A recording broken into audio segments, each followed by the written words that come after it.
নমস্কার। আপনারা শুনছেন বিখ্যাত সাহিত্যিক নারায়ণ সান্যাল রচিত লিন্ডবার্গ উপন্যাসটির শেষ পর্ব। এই পর্বে লিন্ডবার্গ কিভাবে মার্কিন যুক্তরাষ্ট্রের রাজনীতিতে জড়িয়ে পড়লেন, দ্বিতীয় বিশ্বযুদ্ধ উনি রুখতে চেয়েছিলেন, কিন্তু তবুও বৈমানিক হিসেবে সম্মুখ সমরে যেতে হয়েছিল। তাছাড়া জীবনের শেষ পর্যায়ে উনি কিভাবে কাটিয়েছিলেন সেসবগুলোই বর্ণিত আছে। ফ্রান্সে ফিরে আসার কিছুদিনের মধ্যে জার্মানি থেকে কর্নেল লিন্ডবার্গ পুনরায় একটি আমন্ত্রণ পেলেন। এবার তাকে অনুরোধ করা হয়েছে স্থায়ীভাবে বার্লিনে গিয়ে থাকতে।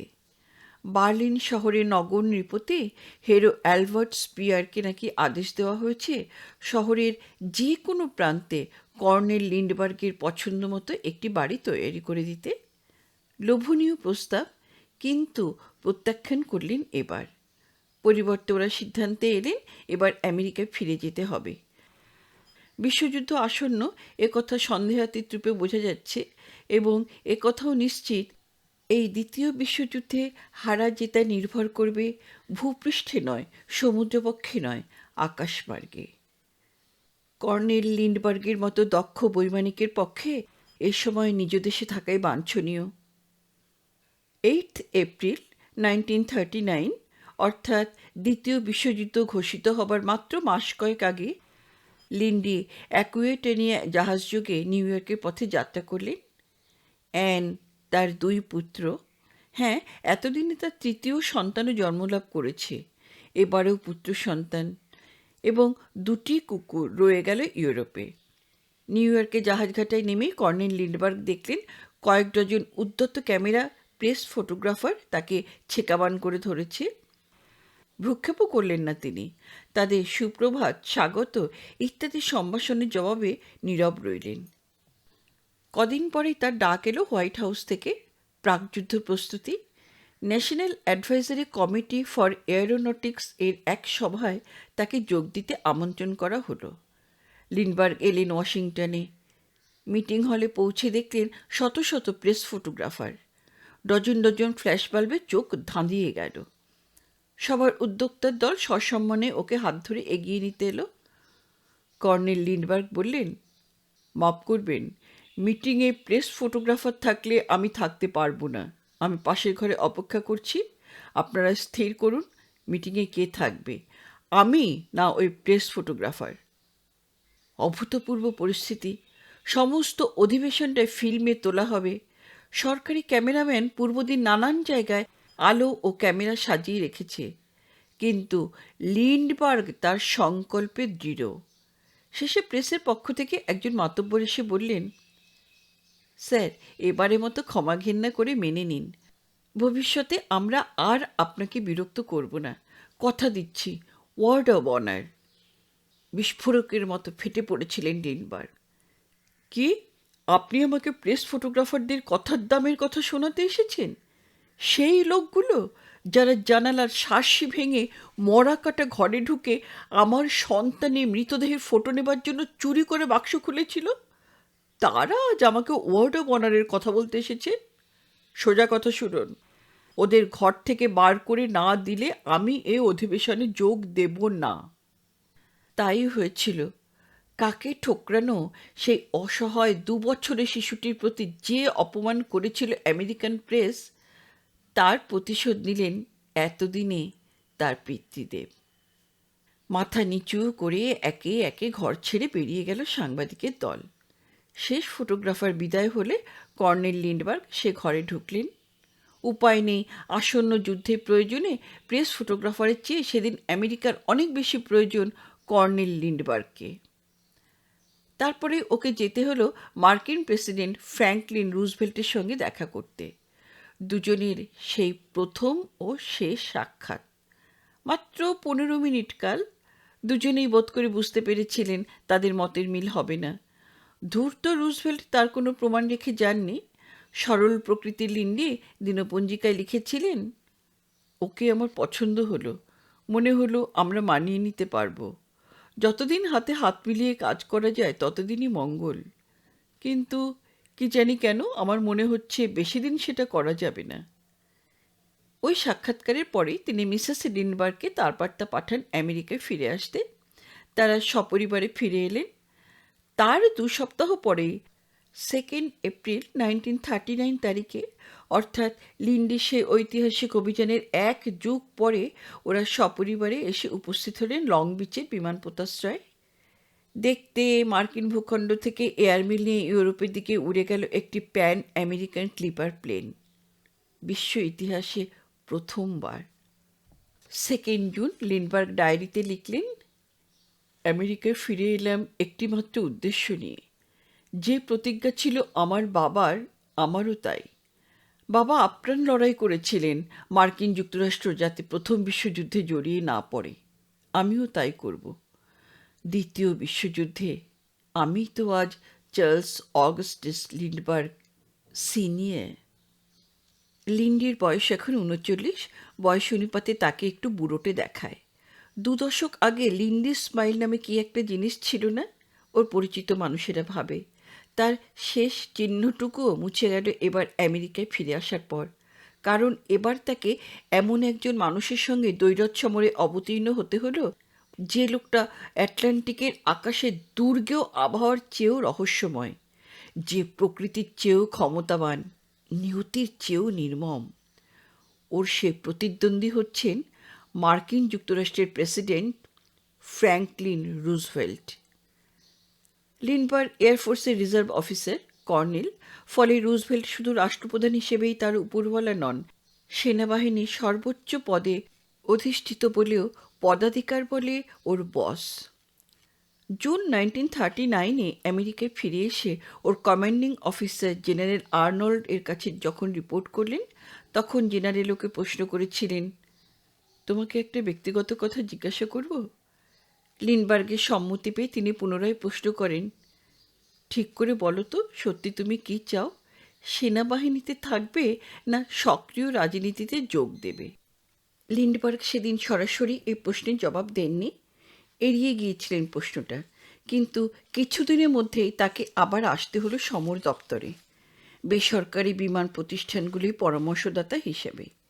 এ সময় তিনি ডায়েরিতে লিখেছিলেন, আমেরিকাকে ওরা কোণঠাসা করে যুদ্ধে জড়িয়ে ফেলবে সেটা আমি নিশ্চুপ দাঁড়িয়ে দেখতে পারবো না। রাজনীতিকে আমি এড়িয়ে চলতেই চাই, কিন্তু যুদ্ধের আওতা থেকে আমেরিকাকে দূরে সরিয়ে রাখার প্রয়োজনে বাধ্য হয়ে রাজনীতিতে নামতে হবে। রুজভেল্টও চান না আমেরিকা যুদ্ধে জড়িয়ে পড়ুক। সম্প্রতি সে দেশে গ্যালপ পোল বা গণভোট নেওয়া হয়েছে। 70% জন মার্কিন নাগরিক ভোট দিয়েছে। আমেরিকা যুদ্ধ চায় না। জনমতকে অগ্রাহ্য করতে চান না ধুরন্ধর রাজনীতিক রুজভেল্ট। ওদের দৃষ্টিভঙ্গির তফাৎ এই, লিন্ডবার্গ আন্তরিকভাবে বিশ্বাস করতেন, মুখে স্বীকার করতেন না যে জার্মানি জিতবে। ফলে বিজিতের পক্ষ নেওয়া মার্কিন যুক্তরাষ্ট্রের পক্ষে নির্বুদ্ধিতা। অপরপক্ষে রুজভেল্ট আন্তরিকভাবে বিশ্বাস করতেন মিত্রপক্ষ জিতবে। তাই যুদ্ধে প্রত্যক্ষ অংশ না নিলেও ওদের পরোক্ষভাবে সাহায্য করলে আখেরে আমেরিকাই লাভবান হবে।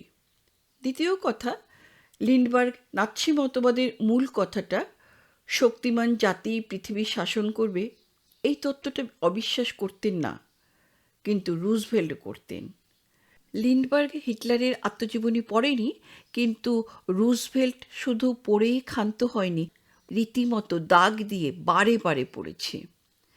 আরও একটি কথা, 1933 অর্থাৎ বছর 2 আগে রুজভেল্টের সঙ্গে কর্নেল লিন্ডবার্গের মতবিরোধ প্রখর হয়ে উঠেছিল একটি কারণে। সরকার ডাকবাহন ব্যবস্থা বেসরকারি প্রতিষ্ঠানের হাত থেকে কেড়ে নিয়ে সরকারি আওতায় আনতে চান। বেসরকারি বিমান সংস্থার উপদেষ্টা হিসাবে লিন্ডবার্গ জেহাদ ঘোষণা করলেন। সে যুদ্ধে মার্কিন প্রেসিডেন্টই জয়যুক্ত হন। এয়ারমেল সার্ভিস ব্যাপারটা পুরোপুরি সরকারি আওতায় চলে আসে। রুজভেল্ট বুঝতে পেরেছিলেন ওই অত্যন্ত জনপ্রিয় বৈমানিকটি তার বিরুদ্ধ ক্যাম্পের সবচেয়ে বড় হাতিয়ার হয়ে পড়তে পারে, এমনকি পরবর্তী নির্বাচনে তার প্রতিদ্বন্দ্বীও হতে পারে। তাই তিনি সুন্দর একটি কৌশল করলেন। লিন্ডবার্গকে তার শাসন ব্যবস্থার অঙ্গীভূত করে ফেলতে চাইলেন। সরকারি সংস্থা কর্ণধার হলে আর সরকারকে সমালোচনা করা চলে না, তাই এই বিচিত্র ব্যবস্থা। 14 সেপ্টেম্বর 1939 রুজভেল্টের ইচ্ছা অনুসারে সেক্রেটারি উড্রিং ডেকে পাঠালেন বিমান বাহিনীর সর্বাধিনায়ক জেনারেল আর্নল্ডকে। বললেন, প্রেসিডেন্টের ইচ্ছা কর্নেল লিন্ডবার্গ মন্ত্রিসভায় যোগদান করুন।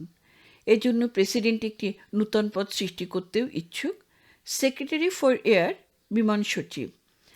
জেনারেল আর্নল্ডকে বলা হলো অবিলম্বে এ বিষয়ে লিন্ডবার্গের মতামত সংগ্রহ করতে।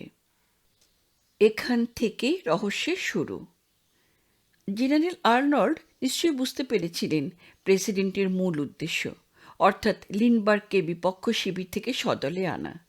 লিন্ডবার্গ বিমান দপ্তরের সচিব হলে বৈমানিক মহলে একটা প্রচণ্ড উৎসাহ উদ্দীপনা ছড়িয়ে পড়বে, কারণ লিন্ডি তাদের হিরো। আর পৃথক বিমানমন্ত্রক হলে আর্নল্ডের পদোন্নতি হবে এয়ার কোরের চিফ থেকে commander in chief of air force. কিন্তু যে লিন্ডি আজও আছে তার নিচে, সে বসবে তার উপরের ধাপে, মন্ত্রকের সচিব। দ্বিতীয় বিশ্বযুদ্ধ, যার নাকি আকাশমার্গেই চূড়ান্ত মীমাংসা হবে, সেটা আসন্ন। চার্লস অগাস্টাস লিন্ডবার্গ এ সময় মার্কিন বিমানবহরের সচিব হওয়ার অর্থ মার্কিন যুক্তরাষ্ট্রের সামরিক শক্তির উপযুক্ত কর্ণধার লাভ। এত বড় সংবাদটা জানাতে জেনারেল আর্নল্ড কিন্তু আদৌ তড়িঘড়ি করলেন না। স্বয়ং প্রেসিডেন্ট অনুরোধ করেছেন, অর্থাৎ আদেশ করেছেন, তবু আর্নল্ড কালহরণ করছেন। আর একটি কথাও আছে, ঠিক ওই সময় মার্কিন বেতার ঘোষণা করেছিল 15 সেপ্টেম্বর কর্নেল লিন্ডবার্গ আসন্ন বিশ্বযুদ্ধে মার্কিন যুক্তরাষ্ট্রের ভূমিকা নামে একটি রেডিও ব্রডকাস্ট জাতির উদ্দেশ্যে প্রচার করবেন। তার মাত্র 24 ঘন্টা আগে সেক্রেটারি উড্রিংয়ের এই জরুরি আদেশ যে কতটা জরুরি, তা কি জেনারেল আর্নল্ড বুঝতে পারেন না? অসম্ভব। তাহলে পরিবর্তে জেনারেল আর্নল্ড ডেকে পাঠালেন লেফটেন্যান্ট কর্নেল ট্রুম্যান স্মিথকে। তাকে বললেন কর্নেল লিন্ডবার্গের সঙ্গে এ বিষয়ে কথা বলতে এবং তার মতামত জেনে আসতে। ট্রুম্যান স্মিথ লিন্ডবার্গের অন্তরঙ্গ বন্ধুস্থানীয়। তিনিই তাকে বার্লিন নিয়ে গিয়েছিলেন এবং তিনি ছিলেন লিন্ডবার্গের সরকার বিরোধী মনোভাবের পরামর্শদাতা। স্মিথ তাকে বার কয়েক টেলিফোন করেও লিন্ডবার্গের সঙ্গে যোগাযোগ করতে পারেননি। 24 ঘন্টার 8-10 ঘন্টা এভাবেই কেটে গেল। যা হোক, শেষ পর্যন্ত রাত্রে ট্রুম্যান এলেন লিন্ডবার্গের বাসায়। ঘরে আরও কয়েকজন অতিথি ছিলেন। ট্রুম্যান একটি গোপনীয় কথা বলবার ইচ্ছা জানিয়ে লিন্ডবার্গকে কক্ষান্তরে নিয়ে গেলেন। তারপর কি হলো জানতে লিন্ডবার্গের দিনলিপির একটি অনুচ্ছেদ তুলে ধরা যাক। ট্রুম্যান আর আমি পাশের শয়নকক্ষে চলে এলাম, যাতে নির্জনে কথা বলা যায়। ও বললে ও একটি বিশেষ সংবাদ জানাতে এসেছে, যদিও সে আগেভাগেই জানে আমার জবাবটা কী জাতের হবে। ও আরও বলল, আমি যে কাল রেডিওতে টক দেব, আমেরিকা যাতে যুদ্ধে জড়িয়ে না পড়ে এ বিষয়ে ভাষণ দেব, সে ব্যাপারে নাকি কর্তৃপক্ষ রীতিমতো ঘাবড়ে গেছে। স্মিথ বললে, আমি যদি ওই বক্তৃতাটা না দিই, তাহলে কেন্দ্রীয় ক্যাবিনেটে একটি নূতন মন্ত্রক খোলা হবে, বিমান মন্ত্রক, এবং আমাকে তার সচিব করা হবে। ট্রুম্যান হাসতে হাসতে বললে, দেখলে তো ওরা কি ভীষণ ঘাবড়ে গেছে। পরদিন যথারীতি লিন্ডবার্গ আকাশবাণী থেকে জাতির উদ্দেশ্যে ভাষণ দিলেন। বললেন, এ যুদ্ধে এক পাইও নয়, এক ভাইও নয়। ইউরোপে ওরা মারামারি কাটাকাটি করতে চায় করুক, আমরা সম্পূর্ণ নিরপেক্ষ থাকব। অস্ত্র চিকিৎসক যেমন নৈর্ব্যক্তিক উদাসীনতায় ছুরি চালান, আমরাও তাই চালাবো। এই বেতার ভাষণে প্রেসিডেন্ট রুজভেল্ট ততটা মনক্ষুণ্ণ হননি যতটা অপমানিত বোধ করেছিলেন কর্নেল লিন্ডবার্গের বিমানমন্ত্রক সচিবের পদ প্রত্যাখ্যানে। আরও বড় কথা, লিন্ডবার্গ সৌজন্যের খাতিরে এ প্রস্তাবের প্রত্যাখ্যানটাও ভদ্রভাবে জানালেন না। রুজভেল্ট স্বপ্নেও ভাবতে পারেননি সেজন্য লিন্ডবার্গ একান্তভাবে দায়ী নন, দায়ী তার কর্মচারীরাই।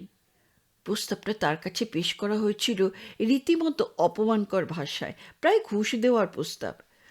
তুমি যদি রেডিও ভাষণ দেওয়া বন্ধ রাখো, তবে তোমাকে একটি ভালো চাকরি দেওয়া হবে। রুজভেল্ট লিন্ডবার্গ দ্বৈরথ সমরের নাটক 3য় অঙ্কে পৌঁছল। ইতিমধ্যে গোয়রিংয়ের বিমান বাহিনী পোল্যান্ডকে নতজানু করেছে। পোল্যান্ড দুটুকরো হয়ে গেছে। এক ভাগ গ্রাস করেছে রাশিয়ান ভালুক, বাকি মৃতদেহ ভক্ষণ করেছে নাৎসি ঈগল। শুধু বাইরে নয়, ঘরেও শান্তি নেই। লিন্ডবার্গ যে বাড়িটা লিজ নিয়েছিলেন, সেই লিজটা শেষ হয়ে যাওয়ায় ওরা এখন আছেন অ্যাঙ্গেলউডের নেক্সট ডে হিল ভিলায়, অর্থাৎ মিসেস মরোর ডেরায়। ইতিমধ্যে অ্যানের বাবা অকালে মারা গেছেন। তার বিধবা বেটি মরো সংসারে কর্ত্রী। প্রকাণ্ড বড় ভিলা, প্রচুর অর্থ রেখে গেছেন স্বর্গত রাষ্ট্রদূত। বেটি মরো মেয়ে জামাইকে তার কাছেই এনে রেখেছে। তার বড় মেয়েও ইতিমধ্যে মারা গেছে। ছোট মেয়ে কনস্ট্যান্স বিবাহ করেছে ওই বড় জামাইকেই, অড্রি মর্গ্যানকে। তারা দুজনেও আছে ওই একই প্রাসাদে। মর্গ্যান আমেরিকা স্থিত ব্রিটিশ ইনফরমেশনের অফিসার। মোট কথা, ওই পরিবারের সকলেই মিত্রপক্ষের প্রতি সহানুভূতিশীল। বেটি মরো, কনস্ট্যান্স, মর্গ্যান এবং তাদের বন্ধুবান্ধব সবাই। ফলে চার্লস লিন্ডবার্গ এবং তার স্ত্রী একটা বিপরীত মানসিকতার মধ্যে অস্বস্তি বোধ করেন। অ্যান এবং চার্লসের যেসব বন্ধু ছিল তারা দেখা করতে আসে। কথাবার্তায় তারা পরিষ্কার জানিয়ে দেয় লিন্ডের চিন্তাধারা তারা মেনে নিতে পারছে না। আমেরিকা বিশ্বযুদ্ধে সক্রিয়ভাবে নেমে পড়ুক এটা তারাও চায় না, কিন্তু চিন্তার জগতে তারা নিরপেক্ষ থাকতেও গড়রাজি। মনে মনে তারা সবাই মিত্রপক্ষের জয়লাভ কামনা করে। অবস্থা চরমে উঠল যেদিন অ্যান অস্বীকার করল তার মাকে সাহায্য করতে তার মিশনে। ওরা ইংল্যান্ড ও ফ্রান্সের যুদ্ধবিধ্বস্ত অঞ্চলে কিছু টিন্ড খাবার, জামাকাপড় ইত্যাদি পাঠাতে চাইছিলেন। অ্যান যুক্তি দেখায়, এভাবে সাহায্য পাঠানো নিরপেক্ষ আমেরিকার পক্ষে অন্যায়। বেটি মরো রুখে উঠলেন, তুমি এবং চার্লস কি চাও? হিটলার তার নাৎসি বাহিনী নিয়ে ব্রিটিশ দ্বীপপুঞ্জ অধিকার করুক, দুনিয়া থেকে ইহুদি জাতটাকে মুছে দিক, বিশ্বকে দাস জাতিতে রূপান্তরিত করুক? অ্যান গম্ভীরভাবে বলেছিল, আমরা নিরপেক্ষ থাকতে চাই মা, খেলায় রেফারির মতো। তাই নাকি? কিন্তু আমি যেন শুনেছিলাম নিরপেক্ষ রেফারির মুখে একটা বাঁশি থাকে, আর এক পক্ষ ফাউল করলে সে তার বাঁশিটা বাজায়। নিরপেক্ষতার ভান করে চোখ বুজে থাকে না নিশ্চয়ই? সাংবাদিক হ্যারল্ড নিকেলসন এই সময় দ্য স্পেকটেটের কাগজে কর্নেল লিন্ডবার্গকে কঠোর সমালোচনা করে একটি প্রবন্ধ লেখেন। নিউ ইয়র্ক টাইম সেটি পুনর্মুদ্রণ করে। প্রবন্ধের শেষ পংক্তিটায় মর্মাহত হয়েছিলেন কর্নেল লিন্ডবার্গ। সাংবাদিক নিকেলসন লিন্ডবার্গের থিওরিকে নস্যাৎ করে উপসংহারে বলেছেন, এইসব চপলতার জন্য আমরা যেন চার্লস লিন্ডবার্গের প্রশংসনীয় গুণাবলীর কথা বিস্মৃত না হই। তিনি বর্তমানকালের এবং ভবিষ্যতের শাশ্বত কিশোর কল্পনা রাজপুত্র রূপেই বেঁচে থাকবেন। শুধু তাই নয়, তিনি নিজেও ওই কৈশোরকালকে অতিক্রম করতে পারবেন না। লিন্ডবার্গের তখনও এই ধারণা যে জার্মানি এ যুদ্ধে জয়লাভ করবে। আমেরিকা বিজিতের সঙ্গে ভাগ্য জড়িয়ে নিজের দেশে সর্বনাশ যেন ডেকে না আনে, এজন্যই তিনি বক্তৃতা দিয়ে বেড়াচ্ছেন। এখনও পর্যন্ত তিনি কিন্তু প্রকাশ্যে মার্কিন প্রেসিডেন্ট রুজভেল্টকে সরাসরি আক্রমণ করেননি। তা করতেও পারেন না, কারণ তখনও কর্নেল লিন্ডবার্গ এয়ার কোর রিজার্ভের অফিসার। যুদ্ধ বাঁধলেই তাকে যোগ দিতে হবে। পদাধিকার বলে মার্কিন প্রেসিডেন্ট সামরিক বাহিনী প্রধান, অর্থাৎ লিন্ডবার্গের বস। রেডিও ভাষণে লিন্ডবার্গ বললেন, আমাদের মধ্যে এমন লোক আছেন যারা আমেরিকাকে যুদ্ধে জড়িয়ে ফেলবার জন্য তৎপর। তাদের মধ্যে কেউ কেউ ইংল্যান্ড ও ফ্রান্সের দুর্দশায় মর্মাহত, আবার কেউ কেউ অন্য কারণে ব্যক্তিগত এবং গোষ্ঠীগত লাভের আশায় আমেরিকাকে যুদ্ধের দিকে ঠেলে দিচ্ছেন। ওই সব যুদ্ধবাজীরা তাদের মারণাস্ত্র ব্যবহারের জন্য উদ্গ্রীব, আমাদের সন্তান সন্ততিদের জীবন বন্ধক রেখেও। তারা যদি সফলকাম হন, তাহলে আমাদের প্রত্যেকটি পরিবারে দু একজন যুবককে এ পৃথিবী থেকে বিদায় নিতে হবে, অথবা পঙ্গু হয়ে ফিরে আসতে হবে। পর তিনি বোস্টনে 30,000 লোকের উপস্থিতিতে মিত্রপক্ষ দরদি সংস্থা নামে এক প্রতিষ্ঠান জন্মলাভ করল। তার অন্যতম সংগঠক মিসেস মরো। উদ্যোক্তাদের তরফ থেকে একজন বিশিষ্ট বক্তা বললেন, রক্তলোলুপ হিটলার আমাদের দরজার সামনে এসে পৌঁছেছে এবং দুর্ভাগ্যবশত আমাদের কোনো কোনো প্রাক্তন বন্ধু তাকে সাদরে আমন্ত্রণ জানাতে চায়। কিন্তু ফ্রান্স ও ইংল্যান্ড নতজানু হবার পর আমেরিকাকে সেই একনায়কতন্ত্রের মুখোমুখি দাঁড়াতে হবে। একথা চিন্তাই করা যায় না যে তখন সে একচ্ছত্র অত্যাচারী শাসকদের দুনিয়ায় আমেরিকা তার নিরপেক্ষ নীতি নিয়ে স্বাধীন জাত হিসেবে টিকে থাকতে কি পারবে? সংবাদপত্রে এই বিবৃতি পাঠ করে লিন্ডবার্গের একটি দীর্ঘশ্বাস পড়েছিল, কারণ বক্তা আর কেউ নয়, কর্নেল হেনরি ব্রেকেনরিজ, সেই অন্তরঙ্গ শুভানুধ্যায়ী বন্ধু যে ছিল তার হারানো সন্তানের সন্ধান প্রচেষ্টায় ওর নিরলস পার্শ্বজর। ওই সময়ে অবশ্য কর্নেল লিন্ডবার্গের ডায়েরি পড়লে মনে হয় তিনি আন্তরিকভাবে নাৎসি জার্মানির সমর্থক ছিলেন, যদিও কোনো বক্তৃতায়, বিবৃতি বা বেতার ভাষণে স্পষ্টাক্ষরে সে কথা বলেননি। এমনকি দিনপঞ্জিকার একান্ত গোপন পৃষ্ঠাতেও সে কথা স্পষ্টক্ষরে লিখে যাননি। তবু তার বিরুদ্ধবাদীরা যে অভিযোগ এনেছেন তার সমর্থন যেন পাওয়া যায় তার ডায়েরিতে। দিনপঞ্জিকায় দেখা যায় ব্যাটল অব ব্রিটেনের প্রসঙ্গ একেবারেই ওঠেনি। লিন্ডবার্গ মূলত বৈমানিক এবং 1940-41 ব্রিটেনের প্রতিরোধ অ্যাভিয়েশন ইতিহাসে একটি শাশ্বত অধ্যায়।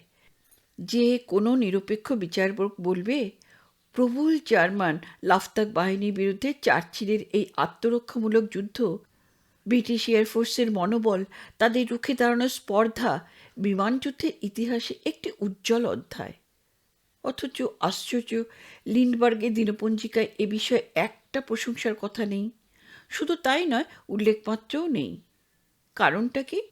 বৈমানিক উড্ডয়ন শিল্প এবং বিমান যুদ্ধের বিষয়ে চার্লস অগাস্টাস লিন্ডবার্গ বিশ্ব ইতিহাসে একজন চিহ্নিত ব্যক্তি।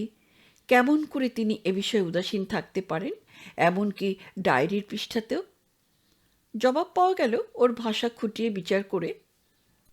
ইংরেজদের চেয়ে জার্মান বিমানবহরে যে বেশি প্লেন খোয়া যাচ্ছে তার একটা কারণ হয়তো জার্মানি আক্রমণ করছে, ইংল্যান্ড আত্মরক্ষা করছে। তাছাড়া ইংরেজ বৈমানিক প্যারাশুট ল্যান্ডিংয়ে নামছে স্বদেশে, তাদের প্রত্যেকেই বাঁচানো যাচ্ছে। অপরপক্ষে জার্মান বৈমানিক অবতরণ করছে শত্রু রাজ্যে, তার স্থান হচ্ছে কনসেন্ট্রেশন ক্যাম্পে। সমস্ত যুক্তিটাতেই একদেশ দর্শিতা নিদর্শন। শুধু তাই নয়, শেষ শব্দটার ব্যবহারেও ওর মানসিকতার পরিচয়। কনসেন্ট্রেশন ক্যাম্প শব্দটায় আমরা বুঝি জার্মান বন্দি শিবির, বন্দি আবাস, যেখানে লক্ষ লক্ষ ইহুদিদের প্রতিদিন গ্যাস চেম্বারে পাঠাচ্ছে নাৎসি কর্মকর্তারা। অপরপক্ষে ফার্ম হল, গ্রিস্টেল হল প্রভৃতি বন্দি আবাসে ব্রিটিশ সমর দপ্তর বন্দীদের রেখেছিল জেনিভা চুক্তি হিসাবে POW রূপে। লিন্ডবার্গ সেই বন্দি শিবিরগুলোকে ডায়েরিতে বললেন কনসেন্ট্রেশন ক্যাম্প, অথচ বেলসেন প্রভৃতি সত্যিকারের কনসেন্ট্রেশন ক্যাম্পে বলেছে নাৎসি প্রিজন ক্যাম্পস। 1940 শরৎকালে মিসেস অ্যান লিন্ডবার্গ দুবার জননী হলেন।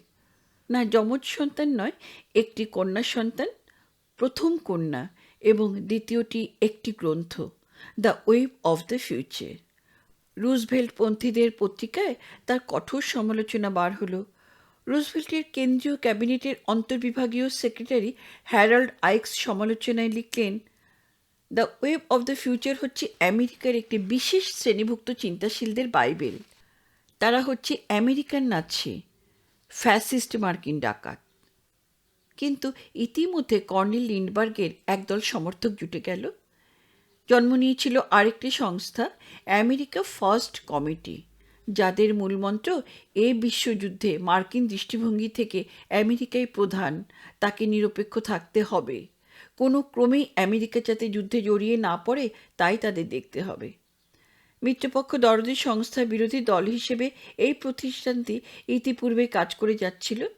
সস্ত্রীক চার্লস লিন্ডবার্গ ওই সংস্থায় যোগদানের সঙ্গে সঙ্গে তার সভ্য সংখ্যা 3 লক্ষ থেকে 8 লক্ষে বৃদ্ধিপ্রাপ্ত হলো। রুজভেল্ট চিন্তিত হলেন, অসামান্য জনপ্রিয় কর্নেল চার্লস লিন্ডবার্গ যে তিল তিল করে তার জনপ্রিয়তার বুনিয়াদটাই ধসিয়ে ফেলতে চাইছেন তা বুঝতে পারলেন ধুরন্ধর রাজনীতিক রুজভেল্ট। তিনি সংকল্প করলেন লিন্ডবার্গকে এবার শেষ করতে হবে, এবং সেটা তিনি করলেন নিপুণ দক্ষতার সঙ্গে। 25 এপ্রিল 1941, তার দুদিন আগে লিন্ডবার্গ ম্যানহাটন সেন্টারে জ্বালাময়ী ভাষায় রুজভেল্টের নীতিকে সমালোচনা করেছেন। ওই দিন প্রেস কনফারেন্সে একজন সাংবাদিক প্রেসিডেন্টকে প্রশ্ন করলেন, প্রেসিডেন্ট কি অনুগ্রহ করে জানাবেন কর্নেল লিন্ডবার্গ যিনি একজন রিজার্ভ অফিসার, তাকে কেন সামরিক বাহিনীতে প্রত্যক্ষ অংশগ্রহণ করতে ডাকা হচ্ছে না? জবাবে প্রেসিডেন্ট বললেন, আমেরিকার ইতিহাস খুঁজে দেখবেন বিগত যুদ্ধে অন্তর্দ্বন্দ্বে স্বাধীনতাকামীরা এক জাতের বিশ্বাসঘাতককে যুদ্ধ করতে ডাকেনি। তাদের বলে ভ্যালেন্ডিঘাম। সে সময় টমাস পেইন ওই ভ্যালেন্ডিঘামদের সম্বন্ধে কি বলেছিলেন তা আপনারা পড়ে দেখতে পারেন। যেন তৈরি জবাব। সাংবাদিকরা তক্ষুনি ছুটল লাইব্রেরিতে। ভ্যালেন্ডিঘামদের ইতিহাস কি, কে তারা, পেইন কি বলেছিলেন তাদের সম্বন্ধে? পরদিনই সংবাদপত্রে প্রকাশিত হলো সে তথ্য, প্রেসিডেন্টের মন্তব্যের ব্যাখ্যা দিতে। সেনেটর ক্লিমেন্ট ভ্যালেন্ডিঘাম জর্জ ওয়াশিংটনকে নিবৃত্ত করতে চেয়েছিলেন স্বাধীনতা যুদ্ধ থেকে। তার বক্তব্য ছিল ইংরাজ অজেয়। এখন যেমন লিন্ডবার্গ মনে করছেন হিটলার অজেয়। ওয়াশিংটন স্বাধীনতা যুদ্ধে জয়লাভ করবার পর বিশ্বাসঘাতক ভ্যালেন্ডিঘামের বিচার হয়। চিন্তানায়ক টম পেইন তাকে বলেছিলেন কপারহেড। কপারহেড এক জাতের বিষাক্ত সাপ। ফলে পরদিন সমস্ত সংবাদপত্রের শিরোনামায় ছাপা হলো, প্রেসিডেন্ট কলস লিন্ডি আ কপারহেড। প্রেসিডেন্ট বলেছেন লিন্ডি বিষাক্ত সাপ। 48 ঘন্টা কর্নেল লিন্ডি ঘর ছেড়ে বের হলেন না, কারোর সঙ্গে কথাবার্তা দেখা সাক্ষাৎ করলেন না। তারপর মনস্থির করলেন 27 এপ্রিল রাত্রে তিনি একটি চিঠি লিখলেন মার্কিন প্রেসিডেন্টকে। My dear mister president, 25 April White House press কনফারেন্সে ইউএসের আর্মি এয়ার করে আমার রিজার্ভ কমিশন সম্বন্ধে আপনার মন্তব্য আমাকে অত্যন্ত আহত করেছে। আমার ধারণা ছিল স্বাধীন নাগরিক হিসেবে শান্তির সময়ে আমার বক্তব্য স্বদেশবাসীর কাছে রাখবার অধিকার আমার আছে। তাতে যুদ্ধের সময় বৈমানিক অফিসার হিসেবে দেশকে সেবা করবার অধিকার ক্ষুণ্ণ হবে না। কিন্তু আপনি মার্কিন যুক্তরাষ্ট্রের প্রেসিডেন্ট রূপে এবং সামরিক বাহিনীর প্রধান রূপে বলেছেন যে রিজার্ভ অফিসার হিসেবে আমেরিকা আমাকে চায় না। তাছাড়াও আমার প্রেসিডেন্ট এবং উপরওয়ালা হিসেবে আপনি আমার সততা, দেশপ্রেম, চরিত্রের প্রতি যে ইঙ্গিত দিয়েছেন তাতে আমি দ্বিতীয় কোনো পথ খুঁজে পাচ্ছি না। বাধ্য হয়ে আমি ইউএস আর্মি এয়ার কোরের কর্নেল পদ থেকে অব্যাহতি চাইছি। এটি বস্তুত আমার পদত্যাগপত্র। জীবনে আমি যে কটি জিনিসকে মূল্যবান মনে করতাম, মার্কিন যুক্তরাষ্ট্রকে বৈমানিক হিসেবে সেবা করবার অধিকার তার মধ্যে অন্যতম শ্রেষ্ঠ সম্পদ ছিল আমার। তাই এ পদত্যাগে বাধ্য হওয়ায় আমি মর্মাহত। অন্যতম শ্রেষ্ঠ নয়, এ ছিল আমার দ্বিতীয় শ্রেষ্ঠ সম্পদ। কারণ আমার কাছে সর্বশ্রেষ্ঠ সম্পদ মুক্ত মার্কিন নাগরিক হিসেবে চিন্তা ও বাকস্বাধীনতা। সাধারণ নাগরিক হিসেবে মার্কিন যুক্তরাষ্ট্রের সেবা করবার জন্য উদ্গ্রীব হয়ে সশ্রদ্ধ বিদায় নিচ্ছি। Respectfully, Charles Augustus Lindbergh. Sentimental চিঠি। সংবাদপত্র জগৎ কিন্তু সমর্থন করল প্রেসিডেন্টকেই। লিন্ডির একবাজি হার হলো। নিউ ইয়র্ক টাইমস সম্পাদকীয় লিখল, গত শুক্রবার প্রেসিডেন্ট রুজভেল্ট কর্নেল লিন্ডবার্গ সম্বন্ধে যে ইঙ্গিত করেছেন তা অবাঞ্ছনীয়। মিস্টার লিন্ডবার্গ এখন তিনি কর্নেল নন। মিস্টার লিন্ডবার্গের সঙ্গে বিশ্বাসঘাতক সেনেটর ভ্যালেন্ডিঘামের তুলনা করার কোনো যৌক্তিকতা আমরা খুঁজে পাইনি।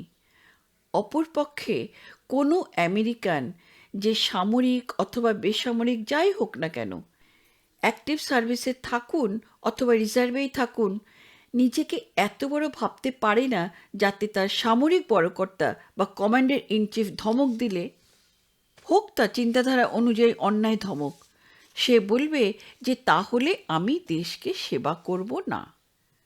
উইলিয়াম বুলিট লিখলেন, হিটলারের স্বর্ণ ঈগল মেডেল পাওয়া নাইট বলতে চান আমরা চরম দুর্দশাগ্রস্ত যুদ্ধ বিধ্বস্ত দেশগুলিকে সাহায্য করব না।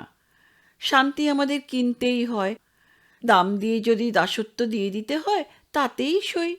হিটলারের ওই তাবেদারের মনে রাখা উচিত তার জন্মগ্রহণের বহু পূর্বেই আমেরিকায় একটি জিনিস জন্মেছিল, তার নাম স্বাধীনতা। লিন্ডবার্গের প্রাক্তন বন্ধু অভিন্ন হৃদয় কর্নেল হেনরি ব্রেকেনরিজ লিখলেন, নরওয়ের আছে কুইজলিং, ফ্রান্সের আছে লাভাল। মার্কিন যুক্তরাষ্ট্র তার বিশ্বাসঘাতককে এতদিনে খুঁজে পেয়েছে। হিটলারের আদর্শে অনুপ্রাণিত এক ভদ্রলোক সম্প্রতি জানিয়েছেন তিনি মার্কিন যুক্তরাষ্ট্রের হয়ে যুদ্ধে অংশগ্রহণ করবেন না।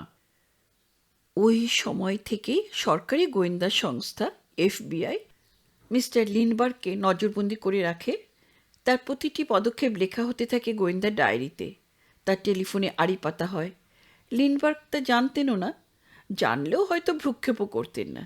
তিনি তখন রুজভেল্টের বিরুদ্ধে প্রায় প্রকাশ্যেই জেহাদ ঘোষণা করেছেন, অন্তত রুজভেল্টের নীতির বিরুদ্ধে।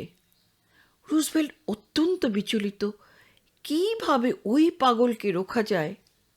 Secretary of the interior Harold Ickes গোপনে রুজভেল্টকে বললেন, ব্যাপারটা আমার হাতে ছেড়ে দিন, আমি দেখছি।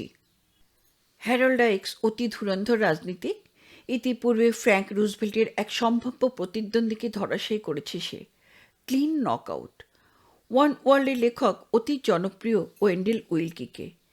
তাই রুজভেল্টের বিশ্বাস ছিল এবারও আইক্স সাফল্যমণ্ডিত হবে। তিনি আইক্সকে খোলা চেক লিখে দিলেন। হ্যারল্ড আইক্স বুঝে নিয়েছিল লিন্ডির পতন হবে তাকে উত্ত্যক্ত করে তুলতে পারলে। লোকটার আত্মসম্মান জ্ঞান অত্যন্ত প্রখর। ওইটাই তার সবচেয়ে দুর্বলতম স্থান, অ্যাকিউলিসে গোড়ালির মতো। সেখানে আঘাত লাগাতেই সে প্রথম বাজি হার স্বীকার করেছে, পদত্যাগ করেছে। ক্রমাগত ওই দুর্বল স্থানে আঘাত করতে থাকলে লোকটা আবার ভ্রান্ত পদক্ষেপ করবে এবং তখনই তাকে নকআউট করতে হবে। হলো ঠিক তাই। আইক্সের প্ররোচনায় বিভিন্ন সংবাদপত্রে লিন্ডবার্গের নামে কুৎসা রটনা হতে থাকে। লোকটা মদ খায় না, মকরান্ত অন্য কোনো দোষ নেই, প্রখর আত্মাভিমানী, মাথা খাড়া করে চলতে অভ্যস্ত। ফলে নানা রকম কুৎসা রটনা করলে লোকটা ক্ষিপ্ত হয়ে বেমক্কা বেচাল কিছু করে বসবে। আইক্সের সাংবাদিকরা তাদের প্রবন্ধে লিন্ডবার্গকে কখনো স্বনামে উল্লেখ করে না, করে নানান বিশেষণে, the knight of the German eagle, mister Quisling, mister Copperhead ইত্যাদি ইত্যাদি। শেষ পর্যন্ত আইক্স যা চাইছিল তাই ঘটল। 16 জুলাই 1941 লিন্ডবার্গ একটি ব্যক্তিগত পত্র লিখল মার্কিন প্রেসিডেন্টকে। মাই ডিয়ার মিস্টার প্রেসিডেন্ট, আপনাকে এই পত্র লিখছি স্বাধীন মার্কিন নাগরিক হিসাবে। লিখছি আপনার মন্ত্রিমণ্ডলের আভ্যন্তরীণ মন্ত্রকের সচিবের প্রসঙ্গে। আপনার ওই সচিব কয়েক মাস ধরে ক্রমাগত প্রচার করে যাচ্ছেন যে আমি একটি বিদেশি রাষ্ট্রের স্বার্থের সঙ্গে জড়িত। বস্তুত 1938 সালে জার্মান সরকার আমাকে যে পদক দান করেন সেজন্যই আমাকে তিনি অভিযুক্ত করছেন। মিস্টার প্রেসিডেন্ট, আপনাকে কি আমি এই অনুরোধ করতে পারি যে আপনার ওই সচিবকে জানিয়ে দেবেন আমি ওই পদক গ্রহণ করেছিলাম মার্কিন রাষ্ট্রদূতের উপস্থিতিতে, তারই আবাসে, এবং পরে তিনি আমার এই পদক গ্রহণ কার্যটি লিখিতভাবে সমর্থনও করেছেন। আমি জার্মানিতে গিয়েছিলাম সেই রাষ্ট্রদূতের দ্বারাই আমন্ত্রিত হয়ে মার্কিন বিমান বিশেষজ্ঞ হিসেবে জার্মান বিমান শক্তির মূল্যায়ন করতে। মিস্টার প্রেসিডেন্ট, আপনার সচিব ক্রমাগত অভিযোগ আনছেন যে আমি একটি বিদেশি রাষ্ট্রের স্বার্থের সঙ্গে জড়িত। তা যদি সত্য হয় তাহলে আমেরিকার সাধারণ মানুষের অধিকার আছে সে কথা জানবার। এমন সম্ভাবনায় যদি আপনার বিশ্বাস থাকে তাহলে আমার বিরুদ্ধে আপনি অনুসন্ধান কমিটি গঠন করুন। আমি আমার যাবতীয় ফাইল কাগজপত্র সেই কমিটির সামনে উপস্থিত করতে প্রস্তুত। কিন্তু তা যদি না করা হয় তাহলে এভাবে অযথা দুর্নাম প্রচার ও গালাগাল করা থেকে আপনি আপনার ওই সচিবকে বিরত থাকতে বলবেন কি? ইতি শ্রদ্ধাপনম্র চার্লস অগাস্টাস লিন্ডবার্গ। ফাঁদে পা দিলেন লিন্ডবার্গ। প্রথমত মার্কিন প্রেসিডেন্টকে চিঠিটা লেখাই উচিত হয়নি। উনি আইক্সকে লিখতে পারতেন, সংবাদপত্রে লেটার্স টু দ্য এডিটর লিখতে পারতেন, সচিবের উদ্দেশ্যে কাগজে খোলা চিঠিও লিখতে পারতেন। পরিবর্তে তিনি যা করলেন তা নিতান্ত ছেলে মানুষে। চিঠিখানা ডাকে দিয়েই তার একটি কপি পাঠিয়েছিলেন সংবাদপত্রে। এটা আইন বিরুদ্ধ। মার্কিন প্রেসিডেন্টের হাতে ওই চিঠিখানা পৌঁছানোর পূর্বে তা সংবাদপত্রে ছাপা হয়ে গেল। ফলে ওই পত্রের একটি রূঢ় জবাব পেলেন লিন্ডবার্গ। প্রেসিডেন্ট নন, লিখেছেন তার ব্যক্তিগত সচিব। জুলাই 19, 1941। প্রিয় মিস্টার লিন্ডবার্গ, 16 জুলাই তারিখে লেখা আপনার চিঠি হোয়াইট হাউসে পৌঁছে 18 তারিখে সকাল 11টা 22 মিনিটে।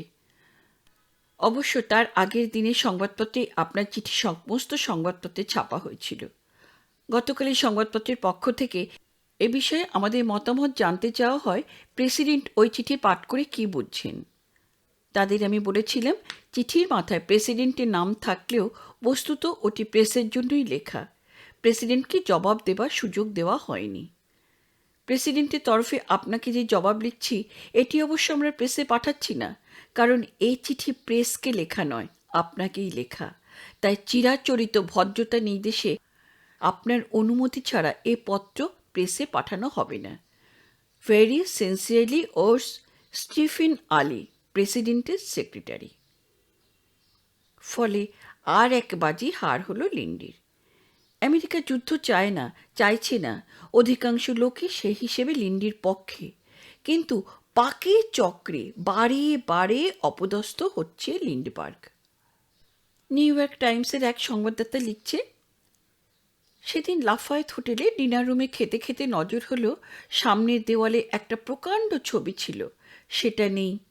কি ছবি ছিল যেন? হঠাৎ মনে পড়ল 1927 সালে লিন্ডবার্গ অর্টেগো প্রাইজ পাচ্ছেন। এই ছবিটি কেন অপসারিত হলো জানতে শেষ পর্যন্ত স্বয়ং অর্টেগ সাহেবের দ্বারস্থ হতে হলো। উনি বললেন, ওটা যখন টাঙিয়েছিলাম তখন লিন্ডি ছিল একজন বৈমানিক, গোটা আমেরিকার হিরো। আজ সে একজন রাজনীতিক। ছবিটা থাকলেই দেখেছি ভোজনকক্ষে নানান জাতের তর্ক বিতর্ক শুরু হয়ে যায়, তাই ওটা সরিয়ে ফেলেছি। বুঝলেন না, লিন্ডি যতই বলুক আমেরিকা যুদ্ধে জড়িয়ে পড়বেই, আর তখনই লিন্ডি বুঝতে পারবে ওর নিজের ভুলটা। আসলে ঘটলও তাই। 7ই ডিসেম্বর 1941 জাপান আক্রমণ করল পার্ল হারবার। তৎক্ষণাৎ অক্ষশক্তির বিরুদ্ধে যুদ্ধ ঘোষণা করল মার্কিন যুক্তরাষ্ট্র।